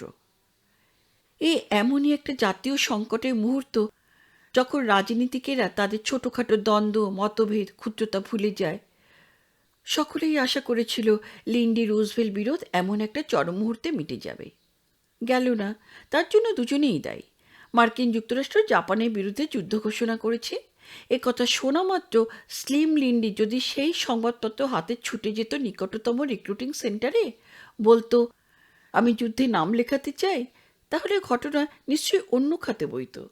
কোনো রিক্রুটিং অফিসারের ঘাড়ে দুটো মাথা নেই যে সাধারণ সৈনিক হিসেবে নাম লেখাতে গেলে চার্লস অগাস্টাস লিন্ডবার্গকে প্রত্যাখ্যান করতে পারে। করবার কোনো যুক্তিও নেই, এবং তাহলে হিসেবে দেখা যেত সামরিক বিভাগের উচ্চতম অফিসারের ঘাড়েও ওই একটাই মাথা। স্লিম লিন্ডবার্গকে সাধারণ এয়ার ক্যাডার হিসেবে লেফট রাইট করানো, মাল বহানো বা হ্যাঙ্গারে কলকবজা মেরামত করানোর কাজে ব্যাপৃত রাখা যেত না। প্রাক্তন কর্নেল ফিরে পেতেন তার কাঁধের তারকাগুচ্ছ, খুঁজে পেতেন নিজের ঠাঁই সামরিক বিমান দপ্তরে। চার্লস লিন্ডবার্গ কিন্তু তা করেননি। এক পক্ষকাল ধরে তিনি শুভানুধ্যায়ীদের সঙ্গে সলাপরামর্শ করলেন, সেই প্রেসিডেন্ট বিরোধী আমেরিকা ফার্স্ট সোসাইটির কর্তা ব্যক্তিদের সঙ্গে। তারপর তিনি মস্ত এক চিঠি লিখলেন তার প্রাক্তন বস বিমান বাহিনীর জেনারেল আর্নল্ডকে। লিখলেন, যেহেতু আমেরিকা যুদ্ধে জড়িয়ে পড়েছে, তাই তিনি বিমান বাহিনীতে যোগ দিতে চান। 20শে ডিসেম্বর এই চিঠি পাঠিয়ে পাক্কা 10 দিন অপেক্ষা করলেন। চিঠির জবাব নেই। 30শে ডিসেম্বর সংবাদপত্রে প্রকাশিত হলো খবরটা। গোটা আমেরিকা জানল প্রাক্তন কর্নেল চার্লস অগাস্টাস লিন্ডবার্গ বিমান বাহিনীতে যোগ দিতে চেয়েছেন, কিন্তু ও পক্ষ নীরব। আরও 3 দশেক অপেক্ষা করলেন লিন্ডবার্গ। তারপর তিতি বিরক্ত হয়ে জেনারেলকে ফোন করলেন 10ই জানুয়ারি 1942 তারিখে। ফোন ধরল মিসেস আর্নল্ড। বললে, কেন বলুন তো, কী প্রয়োজনে আপনি জেনারেলের সঙ্গে টেলিফোনে কথা বলতে চান? ও নিরুত্তাপ কণ্ঠস্বরে লিন্ডবার্গ বুঝতে পারেন ভিতরে কোনো গণ্ডগোল আছে। এভাবে ফোনে জেনারেলের সঙ্গে যোগাযোগ হতে কখনো বাধা পাননি জীবনে। বস্তুত বিমানের ইতিহাসে জেনারেল আর্নল্ড একজন অখ্যাত ব্যক্তি। চার্লস অগাস্টাস লিন্ডবার্গ স্বনামধন্য। তিনি বললেন, না, বিমান দপ্তরে যোগদানের জন্য আমি 2 দিন আগে একটি চিঠি পাঠিয়েছিলাম জেনারেলকে, জবাব পাইনি, সে বিষয়ে কথা বলতে চাই। তৎক্ষণাৎ জবাব, এ বিষয়ে আপনি সেক্রেটারি অব ওয়ারের সঙ্গে বরং কথা বলুন। Secretary of war Henry L Stimson একজন স্বনামখ্যাত রাজনীতিক। উনি প্রেসিডেন্ট রুজভেল্টের বিশ্বাসভাজন দক্ষ অফিসার। অতঃপর তার সঙ্গে দেখা করতেই লিন্ডবার্গ ছুটলেন ওয়াশিংটনে। বেচারি লিন্ডবার্গ, সে জানতই না ইতিমধ্যে গোপনে অনেক কিছু ঘটে গেছে। 30শে ডিসেম্বর, অর্থাৎ যেদিন সংবাদপত্রে প্রকাশিত হয়েছে যে লিন্ডবার্গ সামরিক বিমান সংস্থায় চাকরির দরখাস্ত করে জবাবের প্রতীক্ষা করছে, সেই দিনই হ্যারল্ড আইকস রুজভেল্টকে একটি গোপন পত্র পাঠিয়েছিল। মাই ডিয়ার মিস্টার প্রেসিডেন্ট, কাগজে দেখলাম লিন্ডবার্গ বিমান দপ্তরে কাজের জন্য দরখাস্ত করেছে। আমার পরামর্শ, এ প্রস্তাব প্রত্যাখ্যান করা হোক। তার কাগজপত্র বিচার করে দেখে আমি স্থির সিদ্ধান্তে এসেছি, সে ফ্যাসিস্ট, ক্ষমতা হাত করতে চায়, সর্বোচ্চ ক্ষমতা। আর সেজন্যই তার কিছু জঙ্গি খেতাবের দরকার। দুনিয়ার একনায়ক মাত্রেই আছে কোনো জঙ্গি ইতিহাস, এটা ইতিহাস চর্চা করলে দেখা যায়। মুসোলিনি একজন জঙ্গি মানুষ, কামাল পাশাও তাই, পিলসুবস্কি, হর্থি প্রভৃতির আছে জঙ্গি ইতিহাস, হিটলারেরও তাই। সুতরাং হিটলার, মুসোলিনি, কামাল পাশার এই উত্তরসূরিও চাইছে কিছু জঙ্গি সম্মান। আমি আন্তরিকভাবে বিশ্বাস করি আপনি তাকে সে সুযোগ দেবেন না। ওই অস্থি মজ্জায় মেশানো ফ্যাসিস্টের গায়ে চড়তে দেবেন না মার্কিন তারকা চিহ্নিত কোনো পোশাক। বিস্মরণের কবরের তলায় তাকে শান্তিতে শুয়ে থাকতে দিন। শ্রদ্ধা বনম্র ইতি হ্যারল্ড আইকস। রুজভেল্ট এই চিঠিখানি পাঠিয়ে দিয়েছিলেন সমর সচিব হেনরি স্টিমসনের কাছে। জানিয়েছিলেন, এ বিষয়ে আমি হ্যারল্ড আইকসের সঙ্গে একমত। ফলে লিন্ডবার্গ যখন এসে উপস্থিত হলেন সমর সচিবের কাছে, তার পূর্বেই তার ভাগ্য নির্ধারিত হয়ে গেছে। বৃদ্ধ সমর সচিব অবশ্য খুবই ভদ্র ব্যবহার করলেন, পুরনো দিনের গল্প শোনালেন, কফি খাওয়ালেন, কিন্তু শেষ পর্যন্ত তাকে জানাতে হলো যে সমর বিভাগে চার্লস অগাস্টাস লিন্ডবার্গের ঠাঁই হবে না। লিন্ডবার্গ ফিরে এলেন নিজের ডেরায়। এত বড় অপমান কল্পনাতীত। কি হীন ওরা! কাগজে কলমে প্রমাণ করতে চায় লিন্ডবার্গ ভ্যালেন্ডিঘাম, লিন্ডবার্গ কপারহেড, লিন্ডবার্গ বিশ্বাসঘাতক। তখনও জানেন না ওদের আঘাতটা আরও বড় জাতের, বিলো দ্য বেল্ট। সংবাদপত্রে এ খবর প্রকাশিত হবার পর দুদিন উনি ঘর থেকে বার হননি। তারপর এরও টেলিফোন প্যান আমেরিকান থেকে, ইউনাইটেড এয়ারক্রাফট থেকে, কার্টিস রাইট থেকে। ওরা সবাই জানালো, কাগজেই দেখলাম আপনি সামরিক বিভাগে যোগদান করছেন না, তাহলে আমাদের উপদেষ্টা হয়ে কাজে যোগদান দেবেন কি? হাসি ফুটল লিন্ডবার্গের মুখে। তিনি রাজনীতিবিদ নন, তিনি টেকনিশিয়ান। ভোটে হেরে যাওয়ার পর তার পিতৃদেবের মুখের উপর বন্ধ হয়ে গিয়েছিল পৃথিবীর দরজা। বিকল্প কোনো পথ জানা ছিল না লিন্ডবার্গের পিতৃদেবের। কিন্তু স্লিম লিন্ডির ক্ষেত্রে তা হবে না। রাজনীতি ছাড়াও তার আরও একটা হাতিয়ার আছে। সে দক্ষ বৈমানিক, বিস্তৃত কীর্তি মেকানিক্যাল ইঞ্জিনিয়ার। এরোনটিক্স বিজ্ঞান সে গুলে খেয়েছে। স্বদেশে পূজ্যতে রাজা, বিদ্যান সর্বত্র পূজ্যতে। হায় রে বৈমানিকের অভিমান, হায় রে বিদ্যানের সান্ত্বনা। কোন দেশে, কোন যুগে তুমি রাজার উপরে উঠেছ? দেশে রাজার কাছে ছাড়পত্র পেলে তবেই না তোমার পূজার আয়োজন। রাজা চাইলে ব্রুনোকে পুড়ে মরতে হয়, গ্যালিলিওকে নতজানু হতে হয়, আইনস্টাইনকে দেশান্তরী হতে হয়। তুমি কে হে হরিদাস পাল? এয়ারোনটিক্স বিজ্ঞানের অভিমান নিয়ে রাজার সঙ্গে টেক্কা দিতে চাইছ? একান্তবাসী লিন্ডবার্গ এসে দেখা করলেন ওদের সঙ্গে। প্যান আমেরিকান এয়ারওয়েজের জোয়ান ট্রিপ, ইউনাইটেড এয়ারক্রাফট আর কার্টিস রাইট কোম্পানির বড়কর্তার সঙ্গে। সকলেই অত্যন্ত দুঃখের সঙ্গে জানালেন, সরি স্যার, ভিতরের কথাটা জানতাম না, তাই এত কষ্ট দিলাম। মানে ভিতরের কথা? কি ভিতরের কথা? অবাক হয়ে জানতে চান লিন্ডবার্গ। না, আপনাকে আমরা ডেকেছি এ খবর পেয়ে আমাদের উপর থেকে চাপ দেওয়া হচ্ছে।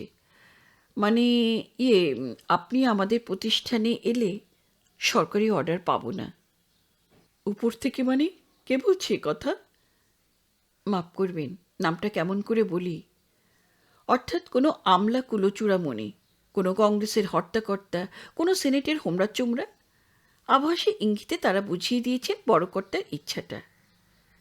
কিন্তু আপনারা যে আমাকে ডেকেছেন তা ওরা জানলো কিভাবে? তা কেমন করে জানবো? হয়তো আপনার টেলিফোন ট্যাপ হচ্ছে। রাগে, দুঃখে, অপমানে মাথার চুল ছিঁড়তে ইচ্ছে করছে লিন্ডির। কিন্তু না, তিমির উপরে আছে তিমিঙ্গিল। রাজাই কোনো শেষ কথা নয়। ঘরে বাইরে যখন আর মুখ দেখাবার ঠাঁই নেই, তখন অমন একটি তিমিঙ্গিলই টেলিগ্রাম করে পাঠালেন লিন্ডিকে। অবিলম্বে আমার সঙ্গে সাক্ষাৎ করো, আমার প্রতিষ্ঠান তোমাকে চাইছে।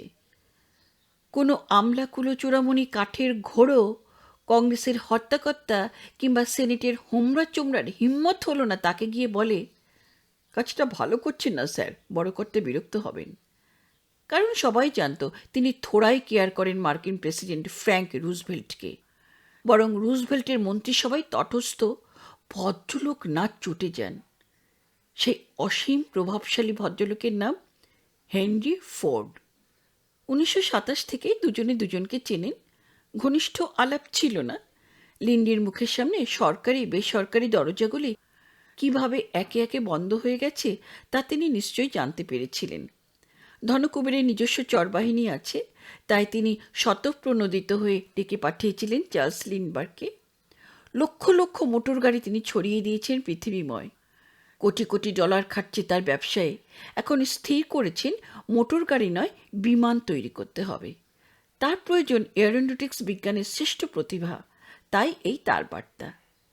হেনরি ফোর্ড আর চার্লস লিন্ডবার্গ দুজনের চরিত্রে অনেক মিল আছে, কিন্তু দুজনেই ধূমপান করেন না, দুজনেই মদ্যপান করেন না, দুজনেই নিয়মানুবর্তিতাকে কঠোরভাবে মেনে চলেন এবং দুজনেই চরম একরোখা, একগুঁয়ে। প্রথম সাক্ষাতেই লিন্ডবার্গ বললেন, শুনেছি আপনি নাকি জীবনে কখনো প্লেনে চাপেননি, একথা সত্য? মৃতভাষী হেনরি ফোর্ড বললেন, সত্য। কেন? এবার হাসলেন। অনেকগুলি কথা একসঙ্গে বলে ফেললেন। তার দুটি কারণ। প্রথম, আমি মোটর গাড়ি বানাই, তা আকাশে ওড়ে না। লিন্ডি বলেন, ও যুক্তি এখন টেকসই নয়, এখন আপনি প্লেন বানাতে চলেছেন। দ্বিতীয় কারণটা? মিটিমিটি হাসছেন ফোর্ড। হেনরি ফোর্ডের জীবনটা গচ্ছিত রাখার মতো উপযুক্ত বৈমানিকের সাক্ষাৎ তো এতদিন পায়নি। সৌজন্যবোধে চার্লস লিন্ডবার্গ নীরব রইলেন। এবার হেনরি ফোর্ড নিজেই হেসে ফেললেন। বললেন, এই যুক্তিটাও এখন টেকসই নয়, কি বলেন? যখন তেমন একজন বৈমানিকের সাক্ষাৎ পেয়েছি, সুতরাং। হ্যাঁ, লিন্ডির সঙ্গে প্রথম সাক্ষাতে ধনকুবের হেনরি ফোর্ডের জীবনে একটি নতুন অভিজ্ঞতা হলো। জীবনে প্রথম পৃথিবী ছেড়ে আকাশে উড়লেন ধনকুবের হেনরি ফোর্ড। শুরু হলো নতুন অধ্যায়। ডেট্রয়েটে উইলো রান বোমার প্ল্যান্ট কারখানার প্রযুক্তি পরামর্শদাতা হিসাবে যোগদান করলেন কর্নেল লিন্ডবার্গ। মাসিক $666। ধরুন মাসিক 5,500 টাকায়। ওর মতো বিশেষজ্ঞের পক্ষে মাইনাটা খুব বেশি নয়। তবে মনে রাখতে হবে ঘটনাটা 40-এর দশকের। টাকার দাম তখন অনেক অনেক বেশি আজকের তুলনায়। তার সহকারী হিসেবে কাজ করতেন ফোর্ড সাহেবের যুগল দক্ষিণহস্ত হ্যারি বেনেট এবং চার্লস সোরেনসেন। সেই দুজন সহকারীর প্রসঙ্গে লিন্ডবার্গের জীবনীকার দুটি বিশেষণ যুক্ত করেছেন। বেনেট প্রসঙ্গে বলেছেন, আমেরিকার শ্রমিক ইতিহাসে ইউনিয়ন বিরোধী কয়েকটি রক্তস্রাবে সংগ্রামের কুখ্যাত গুন্ডা। এবং সোরেনসেন সম্বন্ধে বলেছেন, ব্যাপক উৎপাদনের বিষয় অভিজ্ঞ এক ধুরন্ধর, যিনি প্রাতরাশের টেবিলে কড়মড় করে চিবিয়ে খেতেন নাট বোল্ট এবং অকর্মণ্য শ্রমিকের মুন্ডু। এমন পরিবেশে অধমোপায় অমদ্যপায় শ্রমিক দরদি সে বিমান বিশেষজ্ঞটি কিভাবে কাজ করতেন সেটা তার দিনলিপি থেকেই জানা যায়। ফোর্ডের কারখানায় যেন সেই স্কুলের জীবনে ফিরে গেলাম। সবাই উদ্যম, সবাই প্রাণচঞ্চল। ডিজাইনই বলো আর হিসাব নিকাশই বলো অথবা এয়ারোডাইনামিক্সের অঙ্কই বলো, এক দফা হাতাহাতি না হলে কোনো তর্কের মীমাংসাই হয় না। সেপ্টেম্বরের মাঝামাঝি একদিন সাজো সাজো রব পড়ে গেল কারখানায়। কি ব্যাপার? শোনা গেল স্বয়ং ফ্র্যাঙ্কলিন রুজভেল্ট কারখানা পরিদর্শনে আসছেন। খানদানি ব্যবস্থা, হোস্ট স্বয়ং হেনরি ফোর্ড, প্রধান অতিথি মার্কিন প্রেসিডেন্ট। এলাহি কাণ্ড! সমস্ত কারখানার সেদিন একটিমাত্র কর্মী অনুপস্থিত। সে নাকি আছে ক্যাজুয়াল লিভে। কোম্পানির প্রধান উপদেষ্টা চার্লস অগাস্টাস লিন্ডবার্গ। যাই হোক, শেষ পর্যন্ত একদিন কারখানা থেকে বার হয়ে এলো নতুন জাতের জঙ্গি বিমান কর্সিয়ার। ততদিনে প্রশান্ত মহাসাগর এলাকায় যুদ্ধ রীতিমতো ঘনিয়ে উঠেছে। জাপান ক্রমাগত জিতছে। মালয়, বর্মা, ইন্দোচীন, জাভা, বর্নিও সব হাতছাড়া হয়ে গেছে। মিত্রপক্ষ ক্রমাগত পিছু হটছে। ফোর্ড সাহেবের কারখানায় তৈরি নতুন জাতের ফাইটার ও বোমারু বিমান ঝাঁকে ঝাঁকে রওনা দিল সে প্রশান্ত মহাসাগরের রণাঙ্গনে। অল্প কিছুদিনের মধ্যে রিপোর্ট আসতে শুরু করলো। না, যেমনটি আশা করা গিয়েছিল তেমনটি তো হয়নি। পেট্রোল বেশি খরচ হচ্ছে। জাপানি ফাইটার প্লেন ওদের সহজেই কাবু করে ফেলছে। ব্যাপারটা কি? ত্রুটি কোথায়? ফোর্ড সাহেবের বিমান বিশেষজ্ঞ দেখা করতে এলেন নিউ ইয়র্কে সামরিক উপদেষ্টার সঙ্গে। Brigadier general Louis E Wood. একান্ত গোপন সাক্ষাৎকার। রিপোর্টগুলো উল্টে পাল্টে দেখে লিন্ডবার্গ বললেন, না, আপনাদের ভুল হচ্ছে। ত্রুটি বিমানের নয়, বৈমানিকের। যন্ত্রটা ঠিকমতো ব্যবহার করা হচ্ছে না। ভ্রুকুঞ্চিত হলো ব্রিগেডিয়ার জেনারেল উডের। বলেন, তার মানে? বুঝিয়ে বলুন, বৈমানিকের কি ত্রুটি? লিন্ডবার্গ অসহিষ্ণু হয়ে বলেন, বুঝিয়ে আবার কি বলবো? এ কি অঙ্ক যে হিসাবের ভুলটা আঁক করে বুঝিয়ে দেব? এই বুঝিয়ে দেখাতে হলে প্লেন চালিয়ে দেখাতে হয়। আপনার কোনো দক্ষ বৈমানিককে আমার কাছে পাঠিয়ে দিন, আমি প্লেনটা চালিয়ে তাকে ভুলটা সমঝিয়ে দেব। সামনের দিকে ঝুঁকে পড়ে ব্রিগেডিয়ার বলেন, কিন্তু এখানে একটা লোককে বুঝিয়ে দিলে কী লাভ? তার সেই জ্ঞান প্রশান্ত মহাসাগরের রণাঙ্গনে আমরা প্রেরণ করব কিভাবে? তাহলে একটা ট্রেনিং ইউনিট খুলুন, আমি ব্যাচ বাই ব্যাচ ওদের শিখিয়ে দেব। তার চেয়ে ওই শিক্ষণ শিবিরটা প্রশান্ত মহাসাগরের রণাঙ্গনে হলে ভালো হতো না? নিশ্চয়ই হতো, কিন্তু আমি তো সার্ভিসে নেই। আমাকে প্রত্যক্ষ রণাঙ্গনে কে যেতে দেবে? যদি বলি আমি? স্থির দৃষ্টিতে কয়েক মুহূর্ত তাকিয়ে থাকেন লিন্ডবার্গ। তারপর বলেন, বুঝলাম না, আপনি কি জানেন না হোয়াইট হাউসের সঙ্গে আমার কি সম্পর্ক? জানি। অত বড় খবরটা না জেনে কি এ প্রস্তাব দিচ্ছি? তাহলে আপনি কি ভাবছেন হোয়াইট হাউস আমাকে রণাঙ্গনে যেতে অনুমতি দেবে? সমরক্ষেত্রে বিমান চালাতে কি অনুমতি দেবে? না, অনুমতি দেবে না। আপনাকে আমেরিকান ভূখণ্ডের বাইরে যাবার পাসপোর্টই দেবে না ওরা। তাহলে ওসব কথা কেন বলছেন? বলছি এজন্য যে হোয়াইট হাউস জানতেও পারবে না। স্তম্ভিত হয়ে বসে থাকেন কয়েকটা মুহূর্ত, তারপর ঝুঁকে পড়েন সামনের দিকে। ফিসফিস করে বলেন, লুক হিয়ার জেনারেল, আপনি কি বলতে চাইছেন প্রেসিডেন্ট রুজভেল্টের অজান্তে, যুদ্ধমন্ত্রকের অজ্ঞাতে আমাকে গোপনে যুদ্ধক্ষেত্রে পাচার করতে চান? ইয়েস। ধরা পড়লে শুধু আমার নয়, আপনারও কি পরিণাম হবে তা কি জানেন? মিস্টার লিন্ডবার্গ, আমি একটা বাহিনীর জেনারেল, রাস্তার চ্যাংড়া ছোড়া নই। পূর্বাপর না ভেবে আমি কাজ করি না। না, প্রেসিডেন্টের সম্মতি নেই এ ব্যবস্থায়, তিনি জানেনই না। কিন্তু পরিকল্পনাটা যার মাথার থেকে বার হয়েছে তার ক্ষমতা আমেরিকার কারোর চেয়ে কম নয়। তিনিই তো বলেছেন এ ব্যবস্থা করতে। সব দায় দায়িত্ব সবই স্বীকার করে নিয়েছেন তিনি। সেই ছোট্টখাট্ট মানুষটি হেনরি ফোর্ড। 24শে এপ্রিল 1944 ক্যালিফোর্নিয়ার নর্থ আইল্যান্ড বেস থেকে গোপনে রওনা হলো একটি ডগলাস ডিসি ও প্লেন। বিমান চালকের পরিধানে সামরিক পোশাক, যদিও তার কাঁধে র্যাঙ্কের পরিচয় নেই। সঙ্গে একটা হ্যাভারস্যাক, যাতেও নিজস্ব জিনিসপত্র, জামা কাপড়, বাড়তি ইউনিফর্ম, টুথব্রাশ, পেস্ট, দাড়ি কামানোর সরঞ্জাম, কিছু বই, বাইবেল, চকোলেট বার। কী নেই? হ্যাঁ, নেই শুধু একটি জিনিস, বৈমানিকের পরিচয়, আইডেন্টিটি কার্ড। 4 মাস আছেন সাউথ প্যাসিফিকে, পরিচয় ট্রেনার। দাড়ি গোঁফ রেখেছেন। এর চেহারায় সহজে তাকে কেউ চিনবে না। তার দিনপঞ্জিকার একটি কথাতে পাওয়া যায়, বৈমানিকদের নিয়ে কাজের অবকাশে বুনো পয়রা শিকার করতে প্রায়ই যেতাম, কিন্তু মনে আছে বন্দুক চালানোর বদলে চুপচাপ পাখপাখালি জীবন দেখতেই ভালো লাগতো। 21শে মে গ্রিন আইল্যান্ডে তিনি অফিসার্স মেসে ডিনার টেবিলে একজন ফ্লাইট কমান্ডারকে কথার ছলে বললেন, প্রত্যক্ষ রণাঙ্গনে আমার প্লেন কিভাবে কাজ করছে তা দেখতে পারলে ভালো হতো। কোনো ব্যবস্থা করা যায় না? ব্যবস্থা করা গেল। পরদিন এক ঝাঁক বোমারু বিমান যাচ্ছে জাপান অধিকৃত রাবাউল দ্বীপে বোমাবর্ষণের শুভ উদ্দেশ্য নিয়ে। 4টি কর্সিয়ার ফাইটার প্লেনের ছত্রছায়ায় সেনাপতির নির্দেশে তার একটি চালিয়ে নিয়ে গেলেন সিভিলিয়ান লিন্ডবার্গ।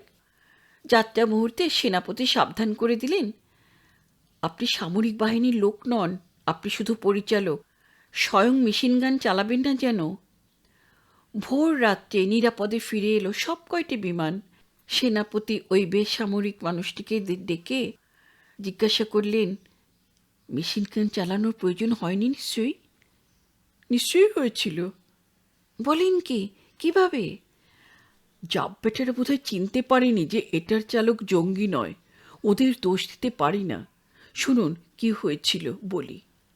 বাধা দিয়ে এয়ার কমান্ডার বলেন, থাক মিস্টার লিন্ডবার্গ, ওটা না জানাই আমার পক্ষে মঙ্গল। আমি ধরে নেব আপনি সামরিক বিমান চালিয়েছেন বটে, তবে বন্দুক চালাননি, ওটা জানার পরেও, বুঝলেন না? বহুদিন পর লিন্ডির স্মাইল ফিরে এলো 40 মানুষটির মুখে। বুঝেছি। দুদিন পরের কথা, আবার যেতে হয়েছিল তাকে বৈমানিকদের বুঝিয়ে দিতে।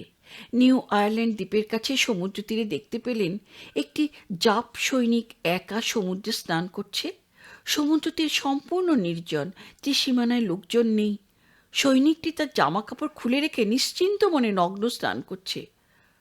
হঠাৎ আকাশ ভেদ করে বেরিয়ে এলো একটা ফাইটার প্লেন।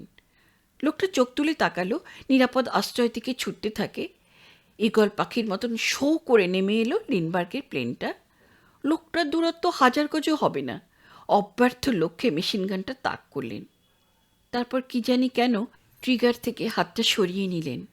প্লেনটা মিলিয়ে গেল নীল আকাশে। হত্যা উৎসবে না মেতেই। দিনান্তে দিনপুঞ্জিতে লিন্ডবার্গ লিখেছেন, আমি কোনোদিন জানতে পারবো না লোকটা কে ছিল, জাপানি না স্থানীয় আদিবাসী, কিন্তু অনুভব করলাম ওই অজ্ঞাত মানুষটার, হয়তো সে শত্রুপক্ষে, ওই অজ্ঞাত মানুষটার জীবন আমার কাছে তার মৃত্যুর চেয়ে সহস্র গুণ মূল্যবান। ওকে যদি সেই মুহূর্তে হত্যা করতাম তাহলে সারা জীবন আমি নিজেকে ক্ষমা করতে পারতাম না।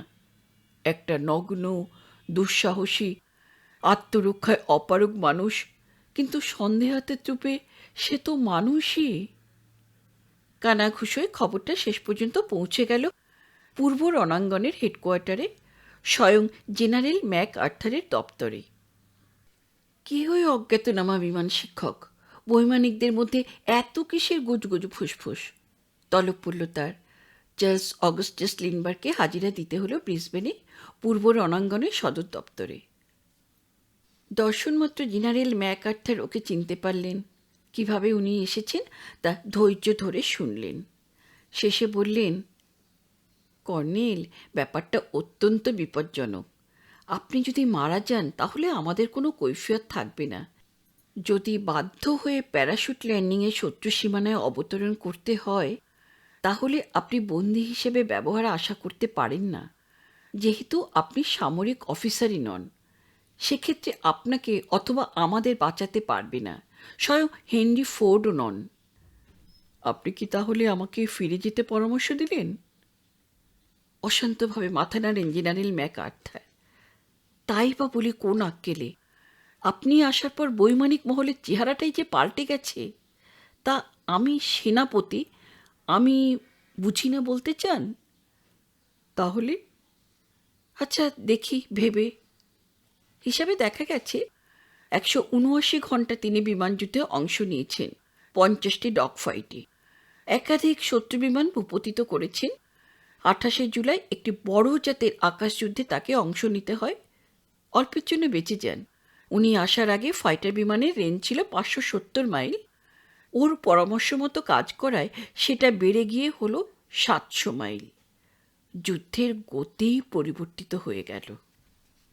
ম্যাকআর্থার আর ঝুঁকি নিতে সাহস পেলেন না। হোয়াইট হাউস আজও জানে না যে বেসামরিক চার্লস লিন্ডবার্গ এখানে যুদ্ধ করছেন। বাধ্য হয়ে ওকে দেশে ফেরত পাঠিয়ে দেওয়া হলো। আশ্চর্য, ফিরে আসার সঙ্গে সঙ্গে ভিড় করে এলো সাংবাদিকের দল।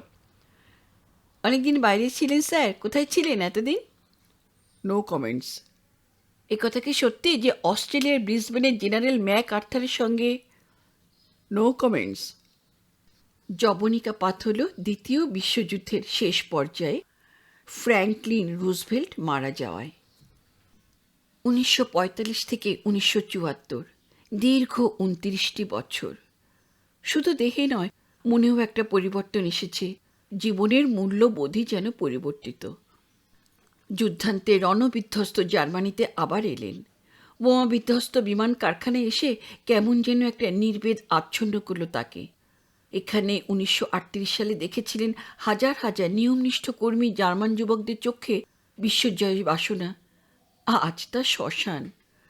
দিনপঞ্জিতে লিখলেন, যুদ্ধ মানুষের জীবনের মূল্যবোধটাই পাল্টে দিয়ে গেছে। মানুষ মানুষকে ঘৃণা করতে শিখেছে, ভালোবাসা ভুলে গেছে। এ ভাঙা শহরটা আবার গড়ে উঠবে, কিন্তু প্রাকযুদ্ধ সেই ভালোবাসাটাকে কি পুনরুজ্জীবিত করতে পারবো আমরা? বিমান নির্মাণ সংস্থাগুলির পরামর্শদাতার কাছ থেকে অব্যাহতি পাননি, কিন্তু ঝুঁকেছেন অন্যান্য দিকে। আকাশ নয়, মেদিনীর দিকে নিবদ্ধ দৃষ্টি এবার। বনে জঙ্গলে ঘুরে বেড়ান, ক্যামেরা কাঁধে, বন্দুক ব্যবহার করেন না, বন্যজীবনের ছবি তুলে বেড়ান। বন্যপ্রাণী সংরক্ষণ সংস্থার এক কর্ণধার হয়ে পড়লেন লিন্ডবার্গ। সারা পৃথিবী ঘুরে বেড়ান। যেসব প্রাণী মানুষের অত্যাচারে নিঃশেষ হয়ে যাচ্ছে তাদের রক্ষা করতে হবে, তাই জঙ্গলে জঙ্গলে জীবনটা কাটে। বাড়িতে ফিরে আসেন যখন, সেখানেও দেখেন অরণ্যের স্তব্ধতা। 6টি সন্তানের জননী অ্যান এখন বৃদ্ধা। প্রথম সন্তানটির অকাল মৃত্যুর কথা ভুলতে পেরেছিলেন কিনা বোঝা যায় না। তার প্রথম জন্মদিনের একটি ফটোগ্রাফ টাঙানো আছে অ্যানের ঘরে।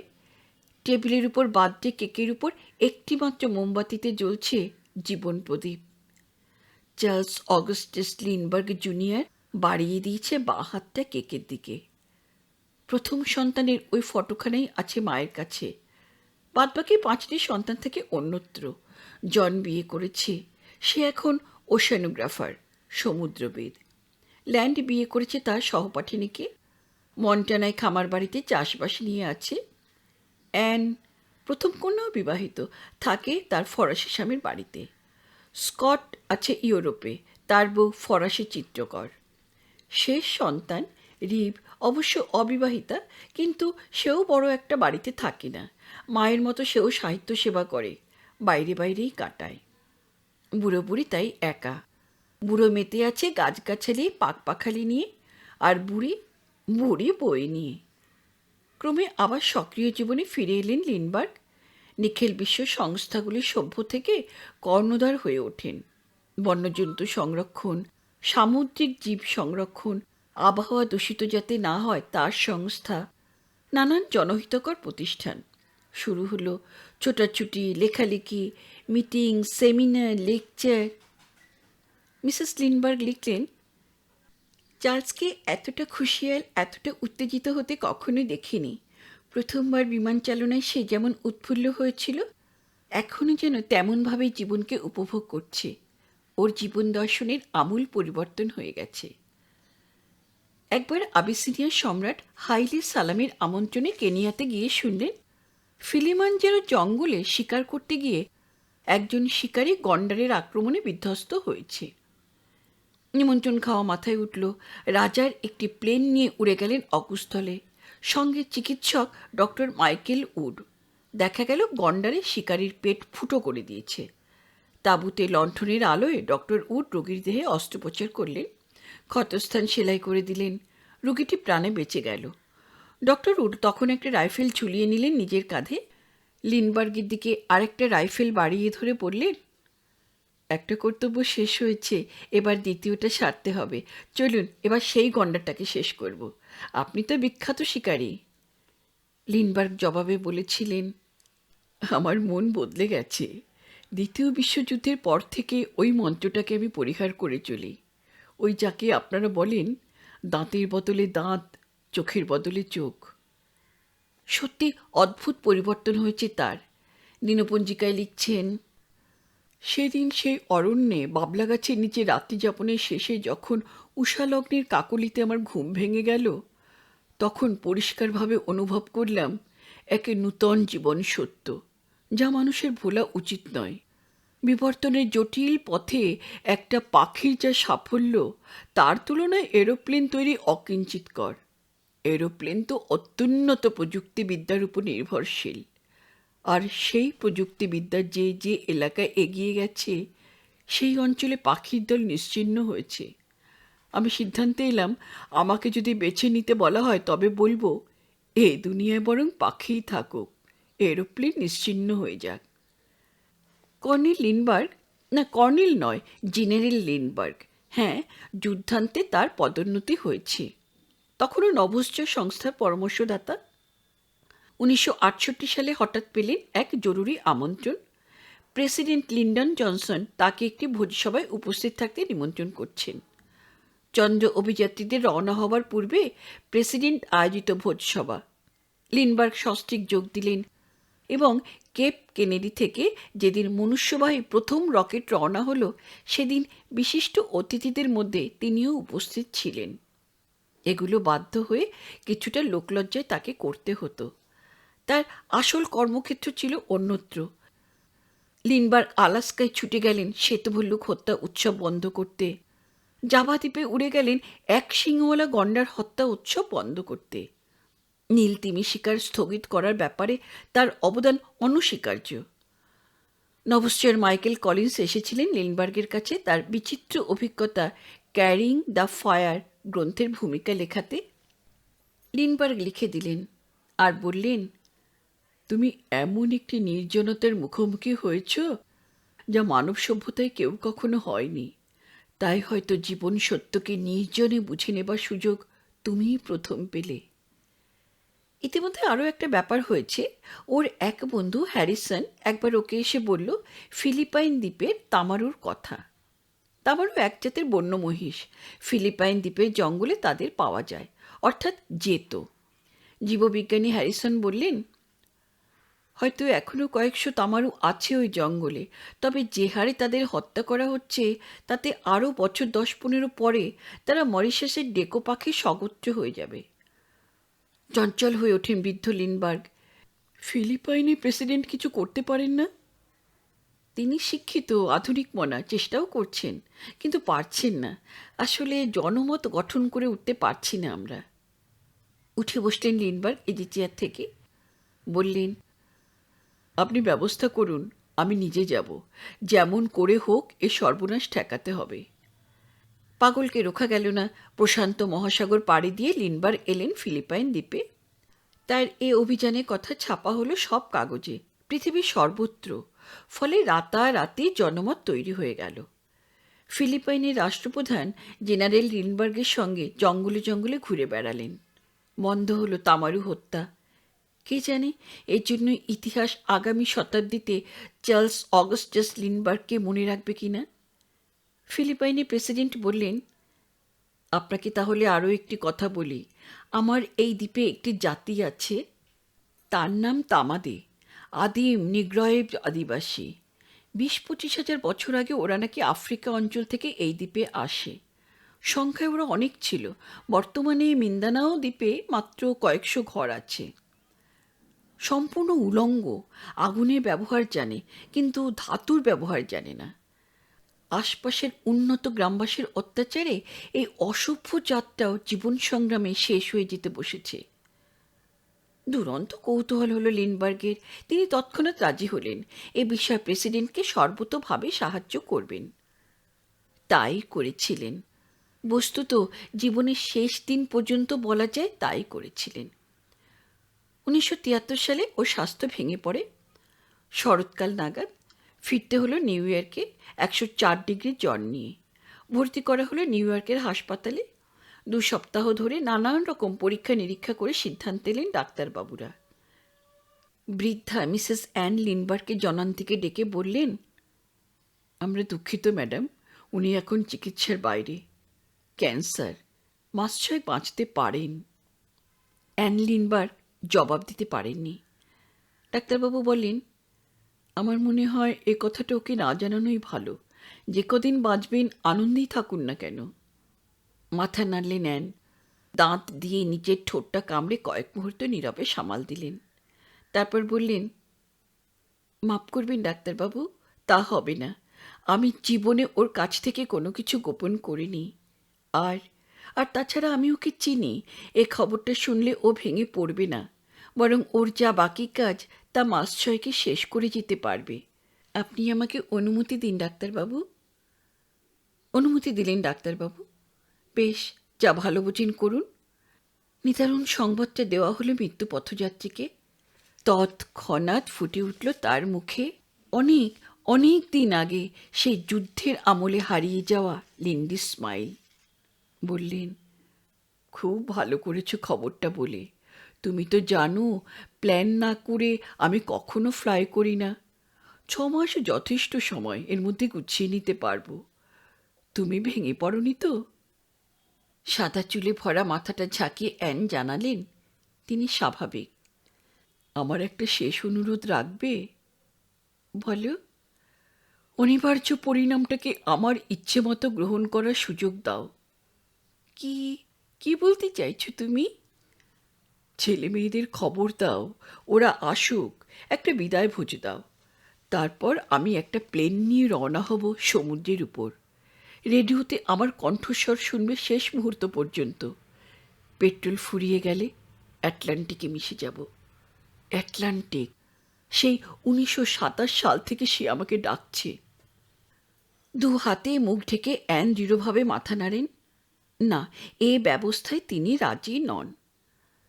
অগত্যা বিকল্প ব্যবস্থা হলো, লিন্ডবার্গ চান না মার্কিন যুক্তরাষ্ট্রে তাকে সমাধিস্থ করা হয়। শেষ নিঃশ্বাস ত্যাগ করতে তিনি যাবেন সুদূর ফিলিপাইন দ্বীপে, সেই তামাদে গ্রামে। এ প্রস্তাবে রাজি হলেন অ্যান। ব্যবস্থা হলো। 2 মেয়ে এসে দেখা করে গেল। 3 ছেলের সঙ্গে টেলিফোনে কথা বললেন একে একে। ল্যান্ড খবরটা পেয়ে ছুটে এলো, কারো কথা শুনল না। বাবা মার সঙ্গে সেও যাবে হাওয়াই পর্যন্ত। লিন্ডবার্গ মার্কিন ভূখণ্ড ছেড়ে যাওয়ার আগে একবার নিউ ইয়র্কে সে বিখ্যাত সংগ্রহশালায়, যেখানে প্রকাণ্ড হলে পাশাপাশি ঝুলছে 3 যুগের 3 প্রতিভু, 17/12/1903 তারিখে স্মৃতি বিজড়িত রাইট ব্রাদার্সের প্রথম প্লেন ফ্লায়ার, প্রথম শব্দভেদী বিমান কনকর্ড, এবং 2-এর মাঝখানে 20/5/1917 স্মৃতিমণ্ডিত the spirit of Saint Louis. পলকহীন দৃষ্টিতে লিন্ডবার্গ দেখলেন ওই 3 মাস্কেটিয়ার্সকে। মাথার টুপি খুলে 3 জনের কাছেই বিদায় নিলেন। 25শে আগস্ট 1974, প্রশান্ত মহাসাগরের এক অখ্যাত দ্বীপে অনারম্ভ শয্যায় শুয়ে আছেন সেই বৃদ্ধ মানুষটি। পাশের টিপয়ে অসমাপ্ত আত্মজীবনী, অ্যান অটোবায়োগ্রাফি অফ ভ্যালুস। ঘরে উপস্থিত শুধু ওর ধর্মপত্নী, স্থানীয় চিকিৎসক আর পাদ্রী রেভারেন্ড জন চিঞ্চে। স্থানীয় ছেলেরা ইউক্যালিপটাস কাঠের একটি কফিন বানিয়ে রেখেছে, সেটা লোকচক্ষুর অন্তরালে রাখা আছে। গ্রামবাসীরাও অনেকে এসেছে, ভিড় করেনি, আছে দূরে দূরে ছড়িয়ে ছিটিয়ে। ক্যামেরাধারী কোনো সাংবাদিক নেই। সন্ধ্যাবেলায় অবস্থা খারাপের দিকে গেল। তখনও জ্ঞান আছে। হাত নেড়ে কাছে ডাকলেন অ্যানকে। হাতটা টেনে নিলেন। অস্ফুট স্বরে বললেন, ওরা যদি মৃতদেহটা আমেরিকায় নিয়ে যেতে চায়, তুমি আপত্তি করো, কেমন? আর আর কবরটা যেন গাছের ছায়ায় না হয়, একেবারে খোলা আকাশের তলায়। আকাশ দেখতে আমার খুব ভালো লাগে। অ্যান নীরবে চোখ দুটি বন্ধ করলেন। এরপরে বাকরুদ্ধ হয়ে গেল। পরদিন সকাল 7:15 টেক অফ করলেন তিনি শেষ যাত্রায়। চার্লস অগাস্টাস লিন্ডবার্গ জীবনে অনেক ভুল করেছেন, কিন্তু বৈমানিক হিসাবে কখনো ভুল করেননি। এই শেষ যাত্রাতেও একক বৈমানিক নির্ভুল পাইলটিং করলেন। মহাসমুদ্র তিনি এবারও নিরাপদে অতিক্রম করেছিলেন, একথা নিঃসন্দেহে সত্য। তফাৎ এই, খবরটা আজও আমরা জানি। আপনারা শুনলেন নারায়ণ সান্যাল রচিত লিন্ডবার্গ উপন্যাসটি। বন্ধুরা, লিন্ডবার্গের জীবনী আপনাদের কেমন লাগলো আমাকে অবশ্যই জানাবেন। আর আপনারা এভাবেই পাশে থাকবেন, ভালো থাকবেন, সুস্থ থাকবেন। নমস্কার।